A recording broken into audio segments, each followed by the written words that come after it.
We've done this for the last 2 years, maybe 3 years. We've talked about Julian Edelman, and I'll say the same thing.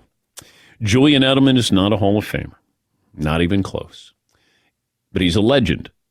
And I think we need to start looking at these certain athletes who did things that are legendary. Robert Horry is legendary. He's not going in the Hall of Fame, but he's a legend.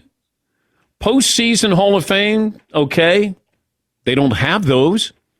Julian Edelman is a legend, not a Hall of Famer. Great postseason numbers. I think we can all agree on that.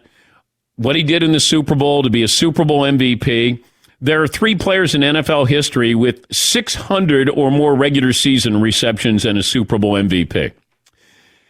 2 of those players are Hall of Famers, or at least Jerry Rice is one. Hines Ward is more of a Hall of Famer than Julian Edelman. And what happens is when you talk about this topic, then you diminish something that somebody does. Julian Edelman's not even Wes Welker in the regular season. In the postseason, he's up there with Jerry Rice. He's a Patriot Hall of Famer, but he's not a Hall of Famer. He's a legend. And I think in all of these sports, we should start distinguishing somebody is a legend and somebody's a Hall of Famer. There's no shame in being just a legend. Yes, he. It feels kind of odd, though, to say that a legend doesn't belong in the Hall of Fame. Roger Maris is a legend. He's not a Hall of Famer. He had 2 great seasons. That's it. Yeah, McLovin. I kind of think Roger Maris should be in the Hall of Fame. Just, I'm not a duration guy. Like, isn't one brilliant feat enough? No, he had 1 magical season.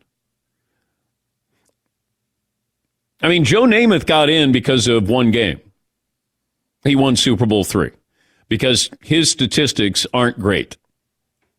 More interceptions than touchdowns.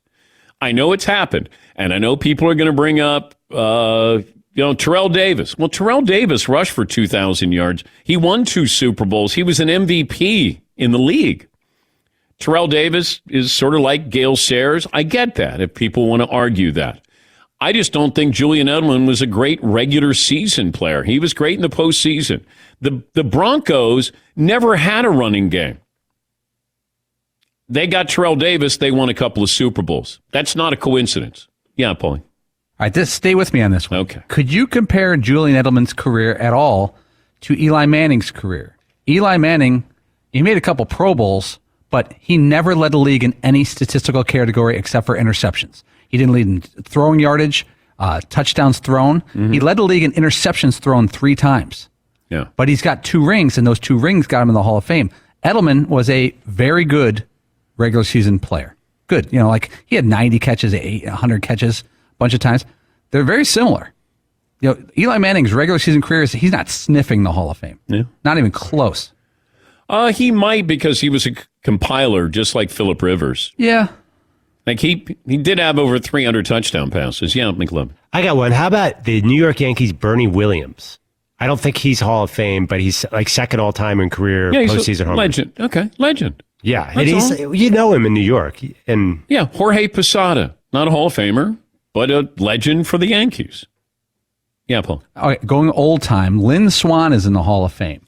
Lynn Swann made a couple Pro Bowls. You can't compare them. No, not Lynn Swann and Julian Edelman. No. They're both known for their postseason heroics. But Swanee played at a time when you might have 350 receptions. He played on a great offense with Bradshaw, with Franco, the offensive line, John Stallworth.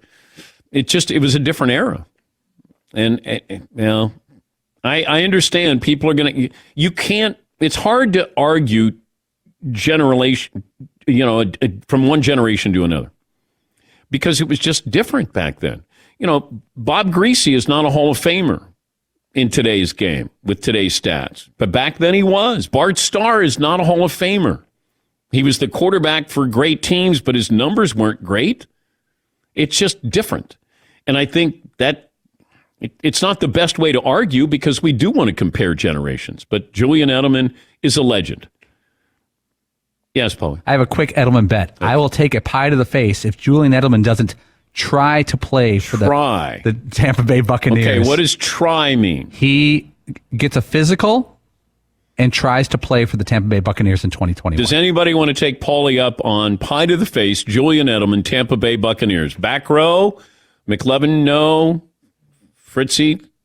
So they agree with me. I kind of think Paulie could be onto something. Like, I wouldn't bet against this happening. Patriot apologist, Seton O'Connor?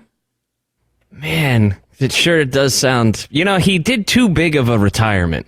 If he was just cut and sat out and maybe Gronkowski waited 6 months, but Rob Gronkowski could still play. Yeah, he just chose not to. Yeah, Gronk just lost a lot of weight, but he wasn't hurt. Oh, Edelman could find a few doctors who could make things work. Wow, He has in the past. That's part of the problem.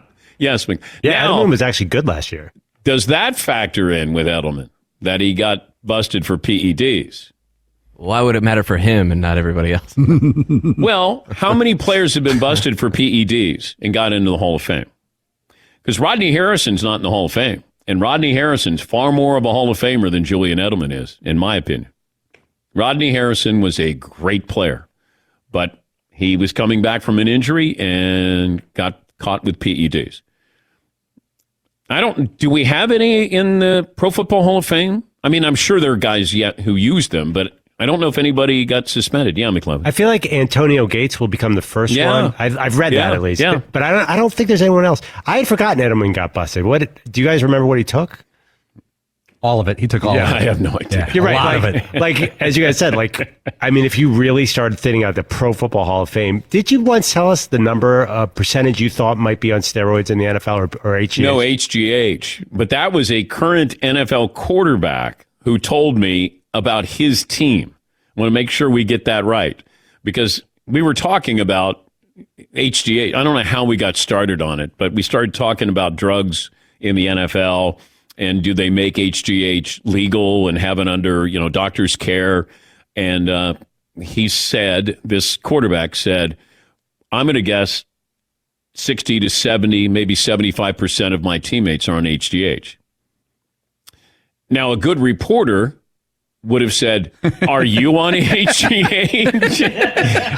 I thought, well, he is sharing with me, and I appreciate him sharing this information, and I didn't ask that question. Yes, Molly? I think Julius Peppers, the defensive end, he's probably going to the Hall of Fame, Yes. right? Early in his career, he was suspended 4 games for failing the drug test. They said it was ephedra, more like a stimulant, and it's never really stuck with him. Yeah, but that covers up Yeah, stuff. there's a lot of questions. Masking. But he did it really early in his career, which is smart. Masking.